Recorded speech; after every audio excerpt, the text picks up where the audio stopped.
Day 277 of doing a LeetCode problem every day until I get a job. All right, y'all, we're back again another day, another LeetCode problem where we're doing daily LeetCode problems. And today we have question number 191, number of 1 bits. The difficulty level is easy, but don't worry because we're going to keep the solution as simple and easy to understand as well. Now, before we get started, y'all, don't forget to like, comment, and subscribe. And if you need any new Apple AirPods, go ahead and check out that link in the description. Now, let's see what the question says. Question says, given a positive integer n, write a function that returns the number of set bits in its binary representation, also known as the Hamming weight. All right, sounds simple enough, but before we get to these examples, let's make sure we know what a set bit actually is. It says a set bit refers to a bit in the binary representation of a number that has a value of 1. All right, so now that we know what a set bit is, let's make sure we know what the Hamming weight is as well. So let's go ahead and check that out. It says the Hamming weight of a string is the number of symbols that are different from the 0 symbol of the alphabet used. It is thus equivalent to the Hamming distance from the all 0 string of the same length. For the most typical case, a string of bits, this is the number of ones in the string, or the digit sum of the binary representation of a given number and the norm of a bit vector. In this binary case, it is also called the population count, pop count, sideways sum, or bit summation. All right, y'all. So now that we know what a set bit is and what the Hamming weight is, now let's get into these examples. So in example 1, we have the input n equals 11, the output equals 3. Explanation says the input binary string 1011 has a total of 3 set bits. All right, y'all. So what we're doing is we're taking this input, which is 11. We're finding out what the binary string representation is, which is this right here, 1011.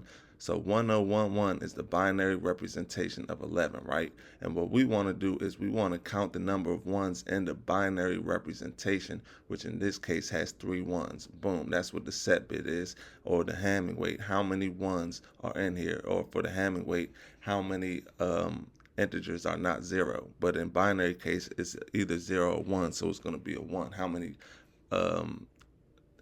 digits are ones? So in this case we have 1, 2, 3 ones, so that's why the output is 3, because remember, we're returning the number of ones in the binary representation. We're not returning 2 ones for 11, we're returning 3 ones for 1011, which is the binary representation of 11. So let's go ahead and look at example 2, where the number gets a little bit bigger, right? So in example 2, n equals 128. So the binary representation of 128 says right here in the explanation, the input binary string 100000000 has a total of 1 set bit, which is why the output is 1, because in this binary representation of 128, there's only 1, which is right here, so the output is 1. So let's go ahead and look at example 3, where it's a little bit more ones, but same principle, right? So in example 3, we have the input n equals, I don't even know what number this is, so we have boom, so we have 2,147,483,645. That's what n equals. The binary representation of that number is 1111111, all these ones, 01, and has a total of 30 set bits. So as you can assume, this right here, this is 29 ones. Then we have another one right here, making the total amount of ones 30, which is why the output is 30, y'all. So now that we understand the question and what the question is asking us to do, let's get into the fun part, the actual solution, the part you've all been waiting for, y'all. And guess what? We got a one-liner. That's right, y'all. We could finish this code in 1 line of code, or we could finish this problem in 1 line of code. It's not that difficult at all, so let's get into it. First thing we're going to do, we're going to say string, open up the parentheses, we're going to say n, comma, radix, colon, 2. Now this radix, colon, 2 is going to convert our integer n into a binary. binary string, right? So that's why we have the string. We're going to convert n into a binary string using radix 2. Now there are other radix values that you can use, but they won't be converted into binaries. They might convert it into decimals or hexadecimals or something else, depending on what value you give the radix, right? But in this case, when you say radix colon 2, that is going to convert n into a binary string. However, say it was radix 16, I think that will convert it into, say this 2 was a 16, that might convert it into a hexadecimal or something, but that is not what we want. We want to convert it into a binary string. So the value to convert, or the integer we use to convert, use radix to convert into binary strings is 2, right? There are other values we can use for radix, but those other values will not convert it into binary. That's important to understand, that the 2 is the value that we need to use for radix to convert into binary. Any other value might convert it into a decimal or something else other than binary. So we're going to say radix 2 because we want to convert it into a binary.